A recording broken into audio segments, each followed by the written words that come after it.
Welcome to Sword Sharpening, a daily scripture reading from Monumental Grace.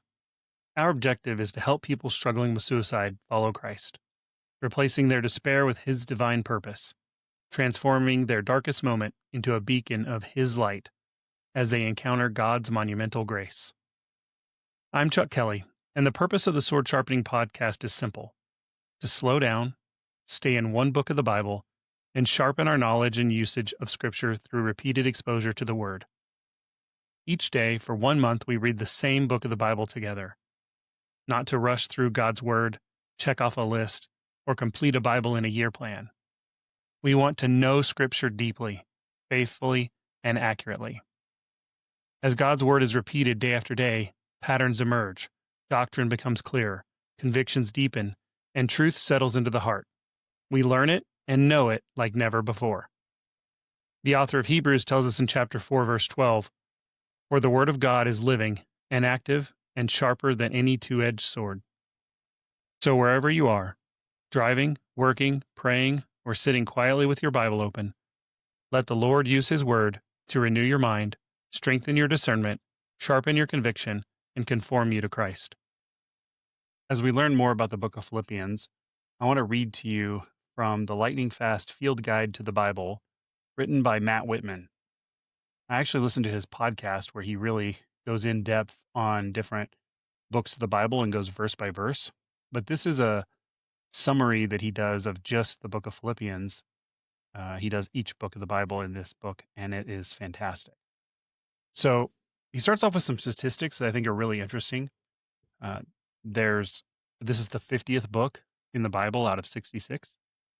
There are 4 chapters, as you know, 104 verses. It's 1,629 words, which makes it the 47th longest book of the Bible out of 66. The most used words are joy, rejoice, Christ, gospel, and mind. It's a letter to the churches. That's the group he puts it in. The audience is Christians in Philippi. It was written from house arrest in Rome, dated AD 60 to 62. And popularity, it ranks 18 out of 66. So pretty high. And he says the lightning fast summary is, while under arrest in Rome, Paul writes to the church in Philippi to express his gratitude for them and to encourage them to live in the joy of Christ, regardless of circumstances. Unique features: Philippians is a socially elegant letter. Paul gracefully navigates several challenges in 4 short chapters, while still somehow writes a timeless book of the Bible. Philippians is packed with razor-sharp theology wrapped in relational shrewdness and grace. Who wrote it? Paul, from a Roman apartment where he is under house arrest. The historical setting is Philippi, which was named for Alexander the Great's dad, Philip II, who founded it towards the end of the Persian era in 356 BC. It became a Roman colony as part of the fallout from the assassination of Julius Caesar in the late 40s BC. Rome settled retired soldiers from all around the empire in Philippi, which gave it a multicultural flair. Even though it was in historic Macedonia, Philippi was fiercely loyal to Rome. Okay, that's where we're going to stop there. We'll pick it up tomorrow, but I hope that helps you learn more about the book of Philippians. This is Sword Sharpening, and we will be reading from the Legacy Standard Bible Translation. Let us hear the word of the Lord. Philippians, chapter 1. Paul and Timothy, slaves of Christ Jesus, to all the saints in Christ Jesus who are in Philippi, with the overseers and deacons, grace to you and peace from God our Father and the Lord Jesus Christ. I thank my God in all my remembrance of you, always offering prayer with joy in my every prayer for you all, because of your fellowship in the gospel from the first day until now.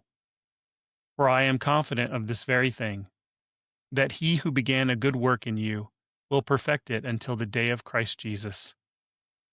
For it is only right for me to think this way about you all, because I have you in my heart, since both in my chains and in the defense and confirmation of the gospel, you are all fellow partakers with me in this grace.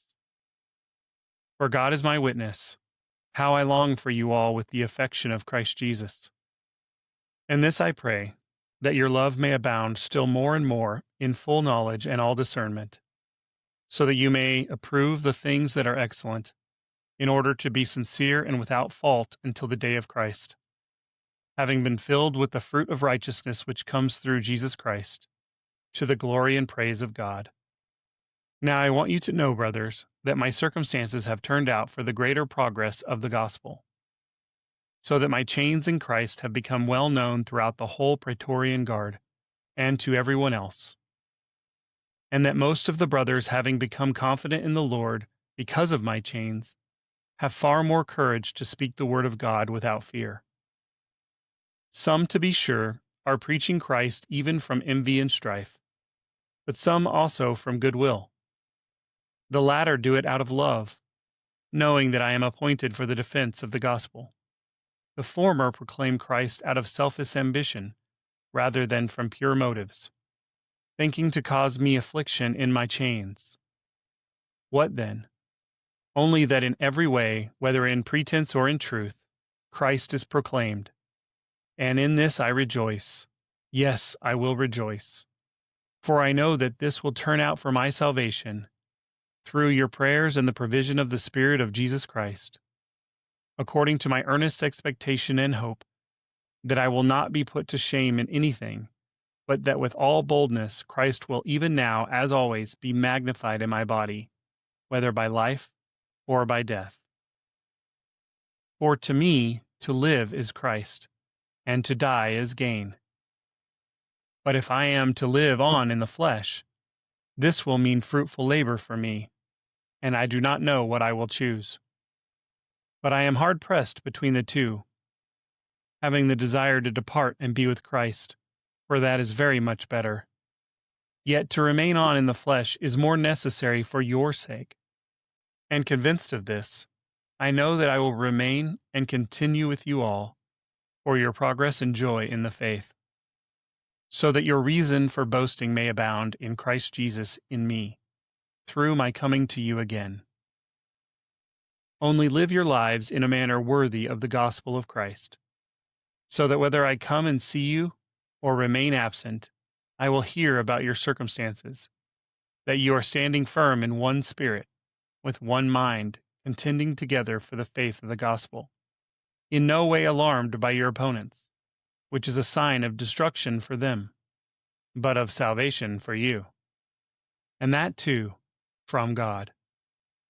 For to you it has been granted for Christ's sake, not only to believe in him, but also to suffer for his sake, having the same struggle which you saw in me, and now here to be in me. Chapter 2. Therefore, if there is any encouragement in Christ, if there is any consolation of love, if there is any fellowship of the Spirit, if any affection and compassion, fulfill my joy, that you think the same way, by maintaining the same love, being united in spirit, thinking on one purpose, doing nothing from selfish ambition or vain glory, but with humility of mind, regarding one another as more important than yourselves, not merely looking out for your own personal interests, but also for the interests of others, having this way of thinking in yourselves which was also in Christ Jesus, who, although existing in the form of God, did not regard equality with God a thing to be grasped, but emptied himself by taking the form of a slave, by being made in the likeness of men. Being found in appearance as a man, he humbled himself by becoming obedient to the point of death, even death on a cross. Therefore God also highly exalted him, and bestowed on him the name which is above every name, so that at the name of Jesus every knee will bow, of those that are in heaven and on earth and under the earth, and that every tongue will confess that Jesus Christ is Lord, to the glory of God the Father. So then, my beloved, just as you have always obeyed, not as in my presence only, but now much more in my absence.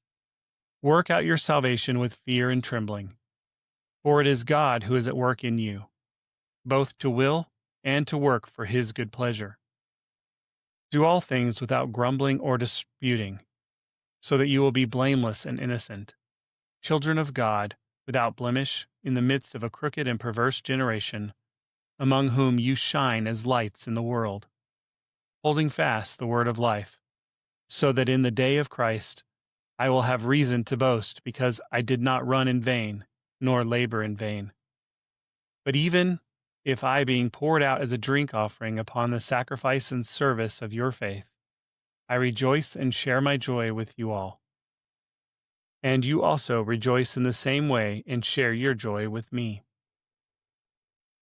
But I hope in the Lord Jesus to send Timothy to you shortly, so that I also may be in good spirits when I learn of your circumstances. For I have no one else of kindred spirit who will genuinely be concerned about your circumstances. For they all seek after their own interests, not those of Christ Jesus. But you know of his proven worth, that he served with me in the furtherance of the gospel like a child serving his father. Therefore I hope to send him immediately, as soon as I evaluate my own circumstances. And I am confident in the Lord that I myself also will be coming shortly. But I regarded it necessary to send to you Epaphroditus, my brother and fellow worker and fellow soldier, who is also your messenger and minister to my need, because he was longing for you all, and was distressed because you had heard that he was sick. For indeed he was sick to the point of death, but God had mercy on him, and not on him only, but also on me, so that I would not have sorrow upon sorrow. Therefore I have sent him all the more eagerly, so that when you see him again you may be rejoiced, and I may be less concerned. Receive him then in the Lord with all joy, and hold men like him in high regard, because he came close to death for the work of Christ, risking his life to fulfill what was lacking in your service to me. Chapter 3. Finally, my brothers, rejoice in the Lord. To write the same things again is no trouble to me, and it is a safeguard for you. Beware of the dogs, beware of the evil workers, beware of the mutilation. For we are the circumcision, who worship in the Spirit of God, and boast in Christ Jesus, and put no confidence in the flesh. Although I myself might have confidence even in the flesh, if anyone else has a mind to put confidence in the flesh, I far more. Circumcised on the 8th day, of the nation of Israel, of the tribe of Benjamin, a Hebrew of Hebrews. As to the law, a Pharisee. As to zeal, a persecutor of the church. As to the righteousness which is in the law, found blameless. But whatever things were gained to me, those things I have counted as loss for the sake of Christ. More than that, I count all things to be loss because of the surpassing value of knowing Christ Jesus my Lord, for whom I have suffered the loss of all things, and count them but rubbish, so that I may gain Christ, and be found in him, not having a righteousness of my own, which is from the law, but that which is through the faith in Christ.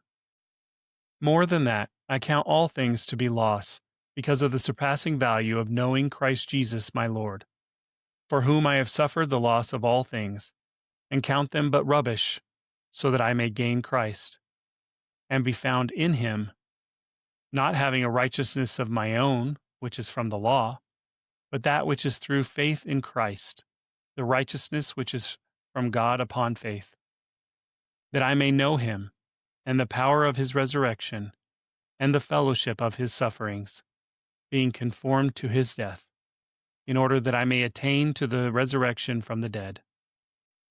Not that I have already obtained it, or have already become perfect, but I press on so that I may lay hold of that for which also I was laid hold of by Christ Jesus. Brothers, I do not consider myself as having laid hold of it yet, but one thing I do, forgetting what lies behind and reaching forward to what lies ahead. I press on towards the goal for the prize of the upward call of God in Christ Jesus. Let us therefore, as many are perfect, think this way. And if in anything you think differently, God will reveal that also to you. However, let us keep walking in step with the same standard to which we have attained. Brothers, join in following my example, and look for those who walk according to the pattern you have in us. For many walk, of whom I have often told you, and now tell you even crying, as enemies of the cross of Christ, whose end is destruction, whose God is their stomach, and glory is in their shame, who set their thoughts on earthly things. For our citizenship is in heaven, from which also we eagerly wait for a Savior, the Lord Jesus Christ, who will transform the body of our humble state into conformity with the body of His glory, by His working through which He is able to even subject all things to Himself. Chapter 4. Therefore, my brothers, loved and longed for, my joy and crown, in this way stand firm in the Lord, my beloved. I urge Euodia and I urge Syneth to think the same way in the Lord. Indeed, I ask you also, genuine companion, help these women who have contended together alongside of me in the gospel, and also Clement, and the rest of my fellow workers whose names are in the book of life. Rejoice in the Lord always. Again, I say rejoice. Let your considerate spirit be known to all men. The Lord is near. Be anxious for nothing, but in everything by prayer and petition with thanksgiving, let your requests be made known to God. And the peace of God, which surpasses all comprehension, will guard your hearts and your minds in Christ Jesus. Finally, brothers, whatever is true, whatever is dignified, whatever is right, whatever is pure, whatever is lovely, whatever is commendable, if there is any excellence, and if anything worthy of praise, consider these things. The things you have learned and received and heard and seen in me, practice these things, and the God of peace will be with you. But I rejoiced in the Lord greatly, that now at last you have revived thinking about me. Indeed, you were thinking about me before, but you lacked opportunity. Now that I speak from want, for I learned to be content in whatever circumstances I am. I know how to get along with humble means, and I also know how to live in abundance. In any and all things I have learned the secret of being filled and going hungry, both of having abundance and suffering need. I can do all things through Him who strengthens me. Nevertheless, you have done well to fellowship with me in my affliction. And you yourselves also know, Philippians, that at the first preaching of the gospel, after I left Macedonia, no church fellowshipped with me in the matter of giving and receiving but you alone. For even in Thessalonica, you sent a gift more than once for my needs. Not that I seek the gift itself, but I seek the fruit which increases to your account. But I have received everything in full and have an abundance. I have been filled, having received from Epaphroditus what you have sent, a fragrant aroma, an acceptable sacrifice, pleasing to God. And my God will fulfill all your needs according to His riches in glory in Christ Jesus. Now to our God and Father be the glory forever and ever. Amen. Greet every saint in Christ Jesus. The brothers who are with me greet you. All the saints greet you, especially those of Caesar's household. The grace of the Lord Jesus Christ be with your spirit. You have been listening to Sword Sharpening from Monumental Grace. Continue in the Word today. Read it carefully. Meditate on it prayerfully. Return to it repeatedly. Hide it in your heart and remain watchful in your walk with Christ.